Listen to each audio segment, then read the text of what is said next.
I find it very difficult to pay my homage to Mr. Gill because there's a very peculiar contradiction. It's not very often that communists pay homage to police officers. We are always often seen to be on the opposite sides of the fence, which I think is unfortunate perception because it's not correct. Because what was referred to us as what my perception of Mr. Gill has always been, as we say in Hindustani, a Nek Insan. I mean, like the Nek Insan who searched to lay the Shilanyas for the Golden Temple. And Mia Peer was found to do that, a Muslim Peer. Mr. Gill was one of those who stands out as a very, very unique police officer. And I wish he was around today to give, in his own inimitable style, a bit of advice to those in uniform who keep making political statements unsolicited today. And he would tell them, because I've never seen him ever make any political statement while he was in uniform, or even otherwise while he was serving, except through his messages for his own comrades who were killed in the battle, in the fight against terrorism. Mr. Arun Shourie was talking about Mr. Anand in Tarn Taran district. My association with Gill Saab begins then when I was a youth, part of the youth movement in the country. One of our youth leaders, Roor Singh Gill, was one of the first of the victims in Tarn Taran who shot down, in open daylight in front of many people as a measure of defiance that the terrorists wanted to establish in Punjab, saying that nobody can stop them.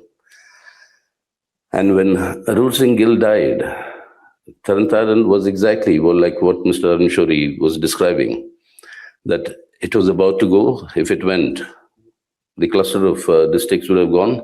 And if that went, Punjab wouldn't be part of India today.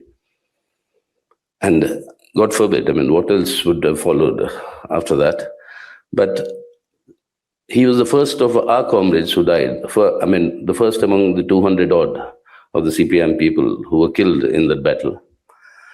So these were the comrades who were fighting, as Gill Saab used to say, you are fighting without the uniform, we are fighting with the uniform.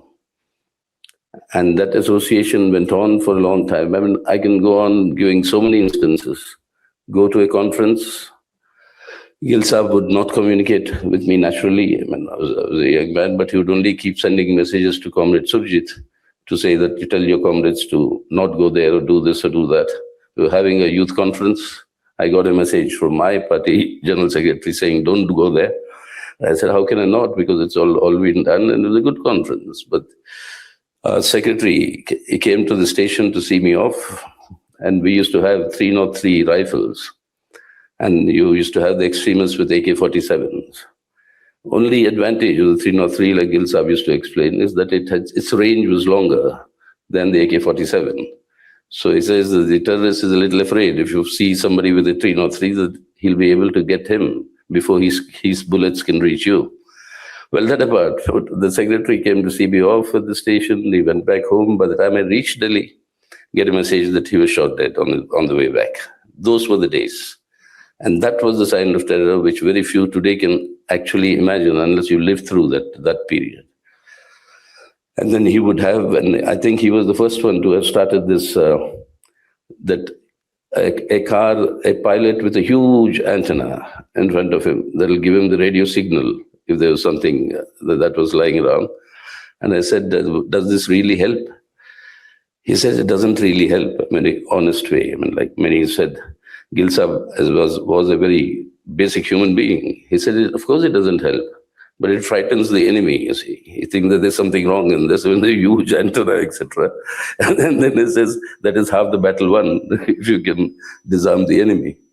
But it's about his personal qualities, like many, everybody who knows him knows that. And I remember about the instance that was referred to, about the Punjab police and the people who were left deserted and abandoned. I think Mr. Shourie also was talking about the Calcutta incident. And that was one of those peculiar things about the Indian law, that a police from one state cannot enter the other state without informing the police of the other state. And if you're part of a terrorist operation, I mean, there's not much time for such bureaucratic, file transfers to move through. So some of them were caught in Bengal, then, which had our government. And because they transgressed, so they were jailed and they were kept in jail. And suddenly one evening, and this was about 15 years ago, or 10 years ago, the case had reached the stage. I was returning home only to find I still lived there in a small DDA flat in Vasant Kunj. And I suddenly found the way was littered with policemen all over the place. And there were these black dogs sniffing around. And on the way, I mean, through the other houses, I said, "Kya ho raha hai?" He said, "Gil Sahab aaye hue hain."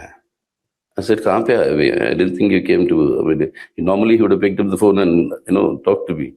So he said, "Nahi, wo ghar aaye hain." I said, "Gil Sahab ghar aaye to matlab kuch khas hai, matlab, so that you wanted to." And he said, "No, I didn't want to talk to you on the phone or you to come to any other official place. I want to tell you." And then he explained the case. I don't think I should give the details here. But he explained the case, and then 5 policemen's lives were in danger. I mean, they would have been executed for having fought terrorism. Fortunately, I mean, when I said, "Agar aap batayenge to zarur hum, I'll take up the case, Gil Sahab, because I don't think you have any ulterior motive." And he said, "Nahi yaar, bechare bachche hai mere, unki jaan ka sawal hai, unki bachchon ka sawal hai." And today I'm glad that I was in Punjab only 2 months ago to see one of them has come to the rank of a DG now, one of these 5, and all 5 of them are doing very well. So that was our humble contribution to that entire struggle that he put up. But there are certain qualities which I wish sometimes, I mean, this is not the occasion to really analyze them and really dissect them and talk about them. But I think this sometimes has to be documented. And I would really like somebody like, Mr. Shourie, Mark, Shekhar, I mean, people who have worked with him, to actually document this for the future of our own services. I mean, how they have to be built and nurtured. And this is important both in terms of the command structure that Gil Sahab followed, the intelligence gathering that he followed, which was not really through the official circles alone, which is the most important thing in gathering intelligence, not to rely only on your sources, and the ruthless manner at one level. He was a perfect human, I mean, a very fine human being, but he was completely ruthless when something had to be executed. And that was the quality. I mean, if you want to sum up, it's a rare combination that you have to have a level-headed, I mean, a head on your shoulders. You had to have a warm heart, but you had to have a firm hand to execute the order. That can never waver. And that with Mr. Gill never wavered.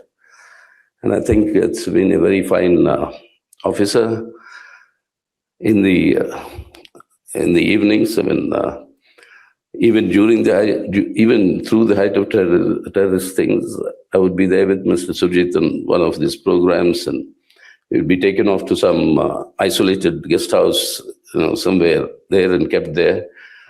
And I, because of my habit then of smoking, etc., and you know what it means in Punjab, and particularly during terrorism to smoke, and with Surjit Sahab and Gil Sahab. So I had to find my escape routes going outside to do that.